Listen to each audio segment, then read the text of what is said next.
Well, folks, we are one day closer to pitchers and catchers reporting, and we are going to talk about the AL West. It looks like Fangraphs is predicting a three-team race. And how exactly are the Astros going to split time between Altuve and whoever else they just signed? Let's talk about it right now. Jainel Diaz, this is Locked On Astros. Hello and welcome to Locked On Astros, your daily Astros podcast. Here are your hosts, Eric the Man Huysman and Brett H-Town Wheelhouse Chancey. We are Locked On Houston Astros. We hope that you join us for a daily Locked On Astros podcast. My name is Eric Huysman. You can find me on X at Eric Talks Astros. You find the show at Locked On Astros, your team every day. Brett, where can you find you at? They can find me at H-Town Wheelhouse on X, Instagram, and TikTok. They can find me at Stros411. That's Stros with a Z on Instagram and on Facebook, and at Back to the Bullpen on Instagram, on Facebook. No, I keep saying that. On YouTube, on iHeartRadio. Look, I'm always positive, always Stros. And Eric, I'm excited about the 2025 season. Hey guys, thank you for making Locked On Astros podcast your first listen every day, whether it's on YouTube. Go ahead, subscribe to us, make us first listen. Apple, Odyssey, Spotify, wherever you listen to podcasts, go ahead and check us out. And thank you for becoming a part of our Locked On Astros Nation. Go ahead and subscribe to us. We had a meeting earlier that thankfully Brett reminded me about because I totally forgot about. I was at a restaurant. I'm like, oh crap. Even though Brett reminded me like 3 or 4 times, and I'm like, yeah, I totally forgot about it. But we're going to be switching. We're going to be doing an YouTube. We're already doing Amazon Fire TV Stick, but we're going to also be putting our shows on Roku. So if you have Roku type device, you're going to have an app on there where you can watch not just the Locked On Astros, Locked On Rockets, whatever Locked On Houston channel you want to watch. So we're excited about that. Good way to get our name out there as well. So I know we talked about Jose Altuve in the outfield a little bit, right, but I did not see some of Joe Espada's comments about Jose Altuve. So we're going to go and address that. The Astros made a minor signing. I'm not too excited about this guy, but it could be showing where the Astros are going, which direction they're going. And also, like you said, this looks like it could be a historic finish in the AL West. And so a lot for us to discuss. And Brett, I think let's go ahead and stay away from the go-go gadget Altuve references about playing left field this today. Did Altuve's people call you about the rocket shoes or something? No, but I think that what Altuve's been doing, Joe Espada said that he's been spending most of January actually in the outfield. He's been playing second base, of course, but he's been getting ready to play the outfield. And according to Joe Espada, he's going to split spring training between not only left field, but also second base. So this is a way that he's going to get exposure to left field while not forgetting his natural position at second base. So my question that I wanted to focus on for a majority of the show, I know we kind of touched on it yesterday, but I really want to take a deep dive. And a new name has come to the forefront from a Chandler Rome's article. We'll talk about it in a second. But who could play second base if Altuve plays a lot in left field? Yeah, I mean, look, at the end of the day, obviously you have to have someone to fill those shoes, right? You can't just say Altuve's playing left field or platooning in left field with no real answer. I mean, they didn't go out and sign another all-star second baseman. They didn't go out and get some banger of a pick or anything like that to where you know who's going to be out there. But second base has got to be held down by someone who's played before. And with this recent signing, this 30-year-old, I believe his last name is Gilmore, if I'm not mistaken. He is a guy that I believe that they brought in, A, because he's a veteran, B, because he has played second, short, and I believe third base, Eric. Luis Gilmore He's listed as a second baseman. He's 5'10". He's actually 5 inches taller than Jose Altuve. That's pretty awesome. But he has a 251 career regular season average and OPS of 658. So, I mean, look, is this a guy to come in and be a world changer? No, but he's someone that if you're going to platoon Altuve, you need competence at second base. And it seems like they believe enough in this guy's glove that they're going to bring someone like him over. And it's a low risk, high reward type of move. But outside of him, are there any other plans to bring other people to second base to take that spot if Altuve's in left field? Well, going back to let me see the proper way to say you. Yeah, it's G your May. So that is right. He has career batting average of 251. He has 5 career home runs. So he has a career WAR of 3.1. He has 8 stolen bases, but he's been playing baseball since he made his debut when he was 23 years old. He's 30 years old, like you said. So he's got a lot of experience. He's played with the Mets. He's played with the Braves. He played with the Angels last year with the Angels and the Diamondbacks. But this is just another depth piece. And so this is another sign that they're adding possibly to have somebody play second base. So whether he actually makes the team or not depends on some of the young players. So one of the things, if you read in Chandler Rome's article, is that we know that Joe Espada doesn't like to have young players on the team and not play. And so we know that with DeZenzo, he's likely, if he's going to make the team, it's likely going to be at a starting spot. He's not going to be on the infield, obviously. He's not likely somebody that's going to play second base. He projects more as a corner infielder, but he's likely can find a spot in the outfield. Let's say Jose Altuve plays left field. But some names, the easy name is Mauricio Dubon. He could easily fit there, but then at the same time, his value is as a utility player, somebody that can play multiple positions and give you rest days. So you don't really want to take him out of that role. But somebody that kind of came up, you've brought up some other names yesterday, and you have Shorts, you have Bastidas, but you also have Shay Whitcomb.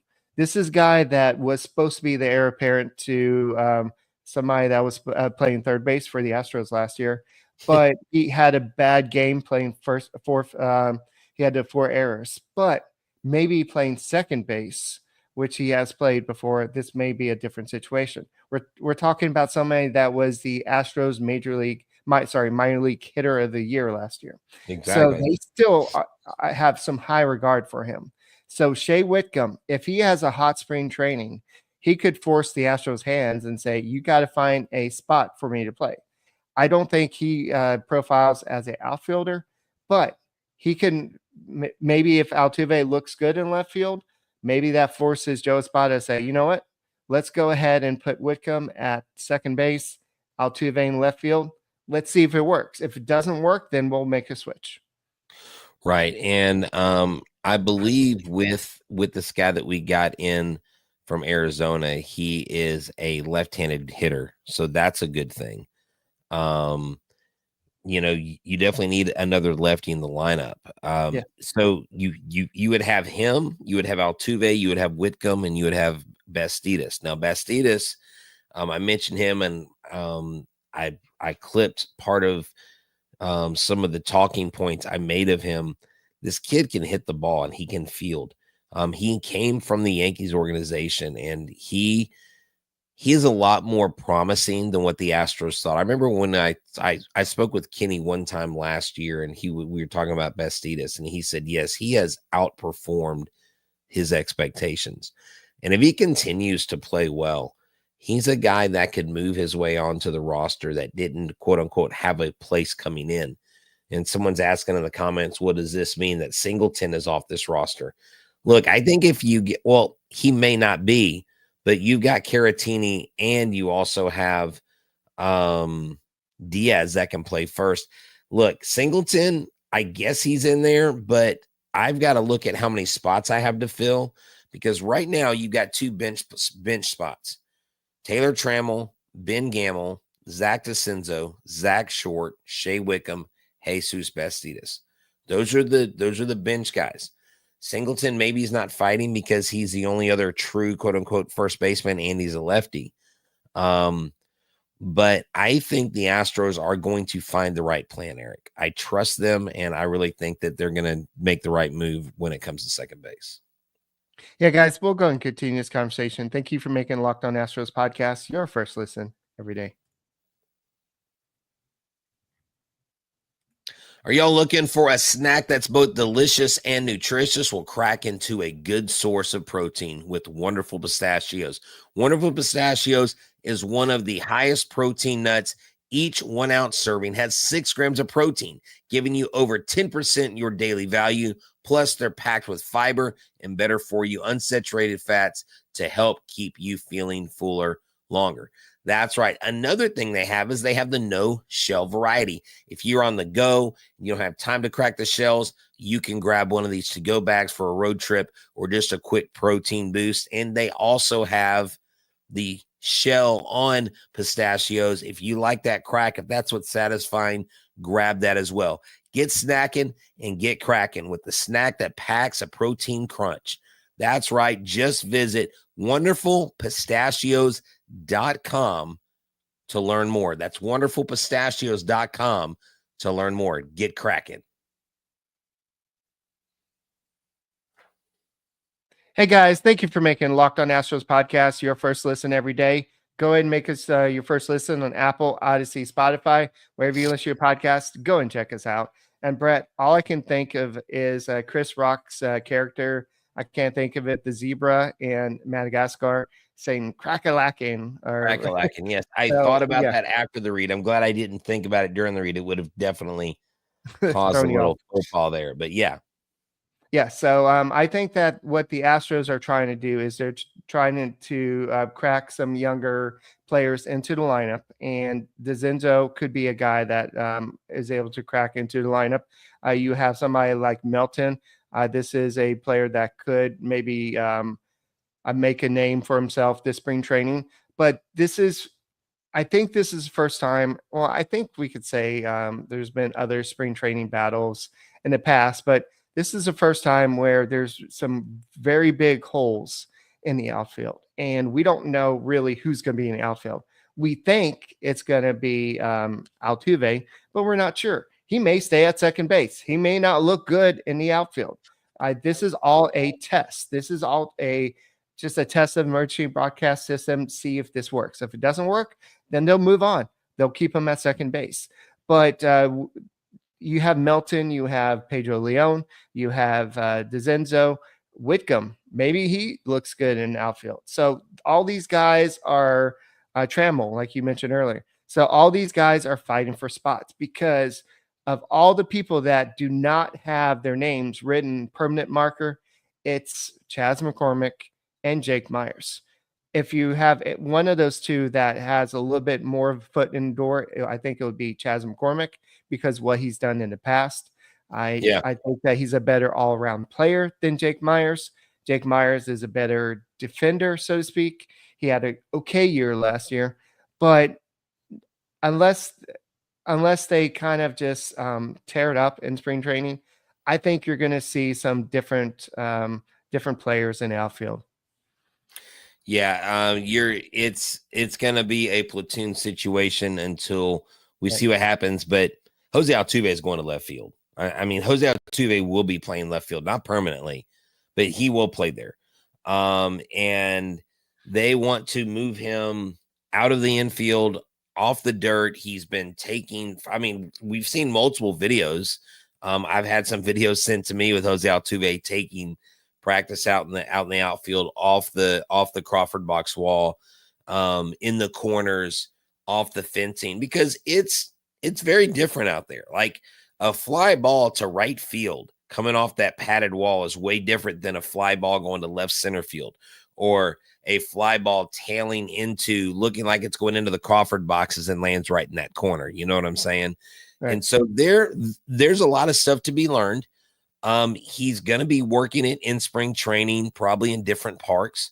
But if he does this with who not coming back, if he does this, make this transition, and he plays out there in left field, it does open the door for other players. We Right. talked about him: Whitcomb, Short, Bastidas, Mauricio Dubon. So the thing that Joe Espada and Dana Brown both talked about a couple weeks ago at the season ticket holder town hall was they like players that have versatility. And this club, this organization has prided itself on versatility. They do it to guys all the time in the minors. How many times do we hear of guys, oh, they got Corey Julks working third base? Oh my gosh, Kyle Tucker actually played first base when he was at AAA Round Rock before Dana Brown got here. So this organization has always been about multiplying the usage of players. When JC Correa was in our system, he tried to make the transition to catcher because he didn't think he was going to make it as a middle infielder. He did a pretty admirable job, but he's no longer in the system. You never know how these things are going to pan out. But I love how the Astros think outside the box, Eric, because that's what it's going to take. They're going to have to get creative once again. And if they can find the right mix and they can get a guy hot, then you keep him in there. But I just beg Joe Espada this. I know you have these rest days, and I know they're pre-planned, but if you got a guy on a 6-game hitting streak, please don't sit him the next day. Please let him keep going. Like when the bat's hot, let them keep going. That's what I want to see. A little known fact is that Shay Whitcomb did play 103 games at second base in the minor leagues. He only played 96 games at third base. He played 208 games at shortstop.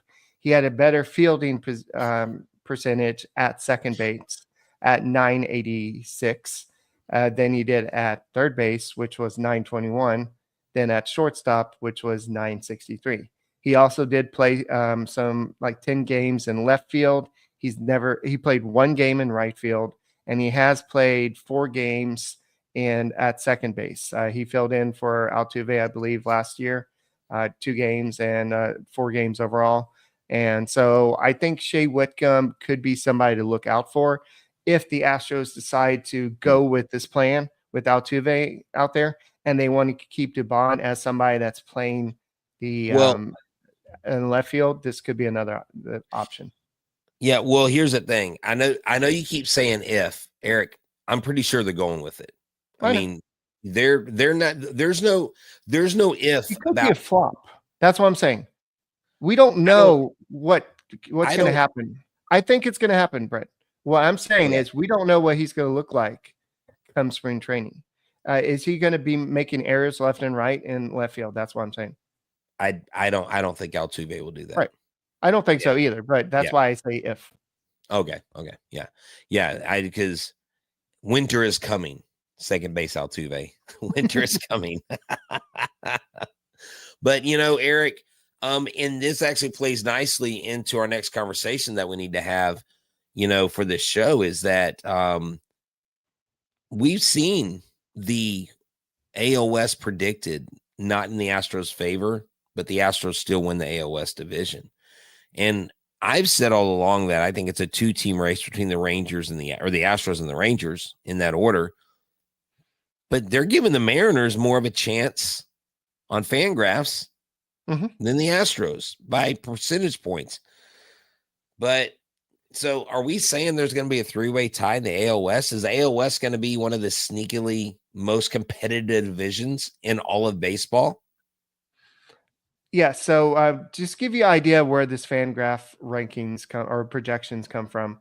Let's say I believe they do they run the season like 20,000 times. Wow. So what they come up with is the Mariners, the Rangers, and the Astros coming up first place in the AL West about 6,000 times each. Then you have a couple rare occurrences where somehow the Angels and the A's finish in first place. But for the most part, you're having the Astros, the Rangers, and the Mariners finish in first place. So the Rangers are projected with a 33% chance of finishing in first place. Mariners, 31% chance. And the Astros are 30% chance. Now, there's not that much of a difference between those. So don't say, oh, well, they're saying that the Rangers are going to be a better team. That's just saying there has to be there's some deviation there. There's some difference in maybe when they did projections, maybe the Rangers had a few more wins, times where they finished in first place than the Mariners and the Astros. But that doesn't mean anything. That just means that out of that 20,000 times, the Rangers happen to finish more times. So I think what this is saying is that this is going to be a closer division than the Astros may have wanted it to be. Last year, I think we saw a close race, and the Astros had to fight tooth and nails. So, Brett, I want your opinion on this, and then we'll go into what historically, looking back at all the other projected playoff finishes, where do the Rangers sit in terms of a preseason ranking? So, guys, thank you for making Locked On Astros podcast your first listen every day.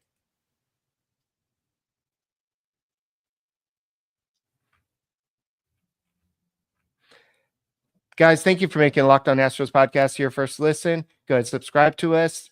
There's a little red button down there. All you have to do is just hit it and subscribe to us and help us get to 14,000 subscribers. I think that's what we're trying to get to, right, Brett? So Yes. just help us get there, and we will be very appreciative. So, Brett, I'm going to go and ask you this, but I'm looking at a chart right here. This goes all the way back to 2016. The Rangers currently have a 33% chance of winning the AL West. This is the lowest of any preseason projected finishing of any team. If you're looking at maybe whoever was projected to finish the AL East in 2024 with 36% chance, that was another close one. But most of the time, it's averaging about 49, 58, 50, 61, 57, 71, 81, 74, 62% on average. Well, here's the deal. I think it's pretty jacked up when you look at the NL West projection. 84.1% win division Dodgers, Diamondbacks 10.4%, and the Padres, Giants, and Rockies combine for 5.6% of the probability. They couldn't, oh God, they would have to run it 2 million times for them to find a division winner other than the Dodgers. I like where the Astros sit, Eric. Their strength of schedule for everybody seems to be right in line with each other. A 498 strength of schedule and 497 for the Astros, 498 both for the Rangers and Mariners. And, you know, the Astros still have a 20% chance to clinch a bye. They have a 29% chance to win the division, and they have a 25% chance to clinch a wild card. Now, the World Series, if they win the World Series, that's 3.7%. I think I need to get to Vegas and put some money on that, because if the Astros win the World Series, that's going to be massive returns, way more returns than I got when I actually bet on them in 2022. But, you know, Eric, when you look on paper, I actually talked to Harold Kumar this year at the TriStar show, and I was just super impressed with this kid. And I mean, they're going into this season expecting to get back on top of the West. You know, they're one more year closer to their World Series title than we are. They won in 23. We won in 22. We know what the Dodgers did last year to the Yankees. I'm hearing the Yankees are hungry. And so when you get out of this division, it gets even tougher. But the Mariners, to me, if they're going to do this, they've got to do it with some offense too, because their offense was terrible last year. Their offense was just dog water. And so if their offense doesn't step up, they can have all the best pitching that you can desire. But if you can't drive guys in, I mean, you're going to lose a lot of 2-0 games. You know what I'm saying? I mean, your pitchers may only give up 3 or 4 runs, but if your offense can't match that, you know, I don't know what they're going to do. I still say it's the Astros division with the Rangers behind us, neck and neck, and the Mariners third. The Mariners just always seem to disappoint, Eric. Well, I think what you're complaining about is their ballpark. The ballpark is the reason why free agents don't like to go sign in Seattle, because it's hard to hit home runs in Seattle because the ballpark is so Well, I'm not big. complaining. I'm I'm not complaining about the ball. Right. No. Well, the Mariners can't hit, Eric, because the Mariners can't hit. Julio Rodriguez couldn't even hit last year Well, until the Julio, last half the of the season. Astros would trade Yordan Alvarez. That this one Mariners fan would say for Julio Rodriguez any day. The I Astros wouldn't. fans would be stupid, according to a Mariners fan, to not make that Yeah, trade. I So, know. but no, I think that the Mariners do have some issues. The pitching is definitely better on the Mariners side, just because of who they have on their pitching staff, also Mhm. their home ballpark. But I think the Astros have the more all around better team.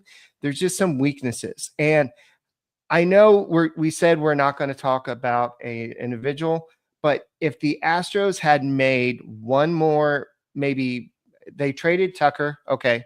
They let somebody go, okay. They traded Presley, okay. Now, if they would have, they added Walker, they added Paredes, they made some additions, but if they would have added one more player, this would have, just think about the difference that one player would have made to what Fangraphs would be projecting for the Astros.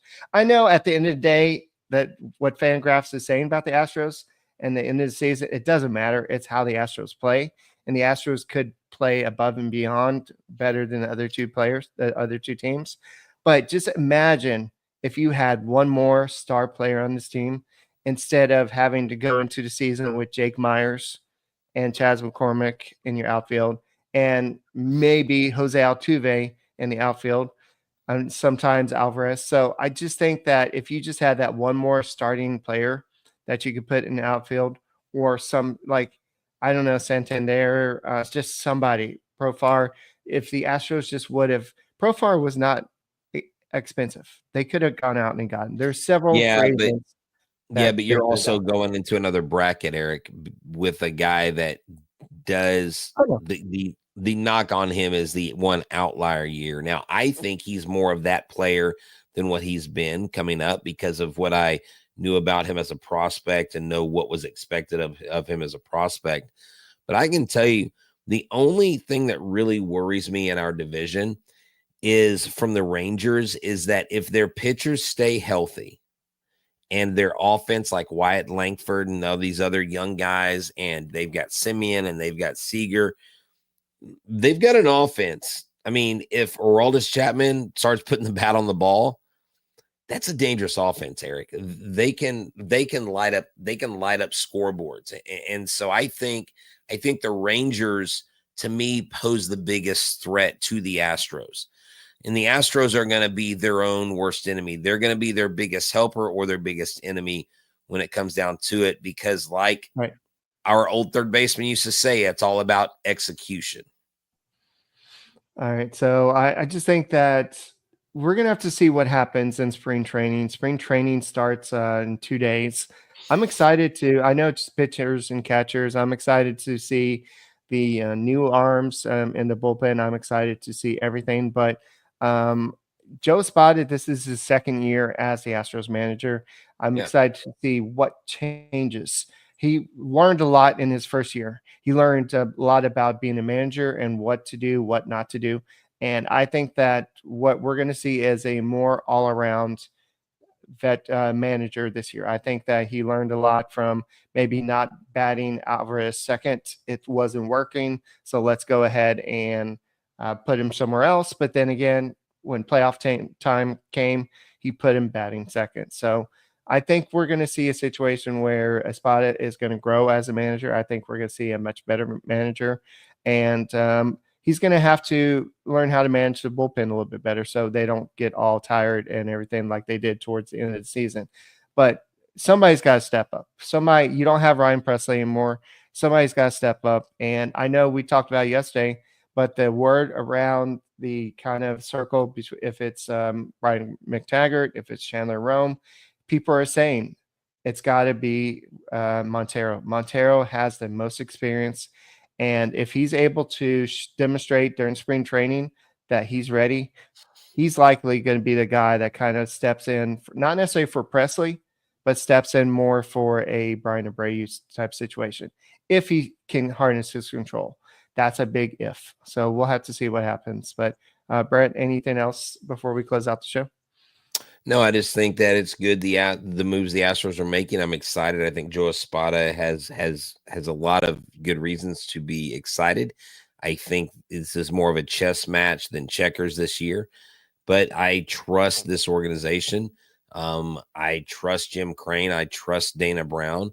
I mean, I trust the guys who are at the helm. I know a lot of people don't think I'm being a shill or a mouthpiece for the organization, but if you can't trust your leadership, then you have nothing. And so it starts at the top. Jose Altuve will be leading this club.